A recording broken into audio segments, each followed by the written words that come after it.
दोस्तों एक कहानी है कमलेश की, जो दिल्ली का रहने वाला है। कमलेश बचपन से ही धार्मिक प्रवृत्ति का था, इसलिए वो हमेशा से पूजा पाठ किया करता था। लेकिन फिर भी कमलेश ने अपने कई घर के सदस्यों को किसी न किसी दुर्घटना में खो दिया। इनफैक्ट इनकी जो माँ थी वो तो तीरथ पर भगवान के दर्शन करने गई थी और उस दौरान बादल फटने की वजह से वो मृत्यु को प्राप्त हो गई थी। दोस्तों ये कहानी दरअसल कमलेश की नहीं है, ये कहानी हम में से कई लोगों की है जो बचपन से ही पूजा पाठ करते हैं, धार्मिक प्रवृत्ति के होते हैं और तीरथ पर भगवान या माता के दर्शन करने के लिए जाते हैं। लेकिन फिर भी अक्सर हमें इसके बदले केवल दुख मिलता है। दोस्तों हाल ही में ऐसा ही कुछ हुआ है। वैष्णो देवी मंदिर जो कि जम्मू कश्मीर में है, वहाँ पर दर्शन करने गए इस श्रद्धालु के परिवार के साथ भी बिल्कुल ऐसी घटना घटी जो बेहद दुखद है। वैसे तो इस हालत में नहीं है कि इनसे हम पूछ सके कि आप कैसा फील कर रहे हैं, आपको कैसा लग रहा है, लेकिन फिर भी आपको सुनाते हैं कि आज देवी के बारे में इनका क्या कहना है।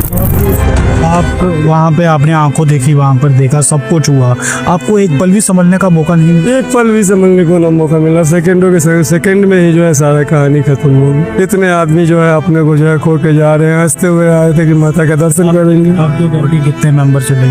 6 मेंबर चले गए हैं। कौन कौन है? एक मेरी लड़की तानिया है, ये उम्र में 14 साल। एक मेरी जो है छोटी वाली साली का लड़की है दीपांशी, उसका जो है 10 साल उम्र है।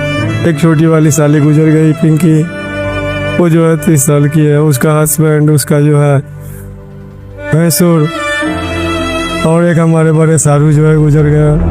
दोस्तों संत रामपाल जी महाराज बार बार यही कह रहे हैं कि शास्त्रों के अनुकूल भक्ति साधना कीजिए, जिससे आपको यहाँ पर तो लाभ होंगे ही, साथ ही साथ आप उस जगह पर चले जाएंगे जहाँ पर ना तो बुढ़ापा है और ना ही कोई दुख है, जिसको गीता में सनातन परम धाम कहा गया है। दोस्तों अब यहाँ पर सवाल ये उठता है कि शास्त्रों के अनुकूल भक्ति साधना कौन सी है, वो भक्ति कौन सी है जो हमें गीता जी में बताई गई है और वेदों में बताई गई है। ये जानने के लिए संत रामपाल जी महाराज के सत्संग प्रवचन सुनिए, जिससे आपको पता लगेगा कि वास्तव में शास्त्रों के अनुकूल भक्ति साधना कौन सी है, वो कौन से कर्म है जिनको गीता में करने योग्य बताया गया है, और वो कौन से कर्म है, वो कौन सी भक्ति साधना है जिसको गीता में ना करने योग्य बताया है, अर्थात व्यर्थ बताया है।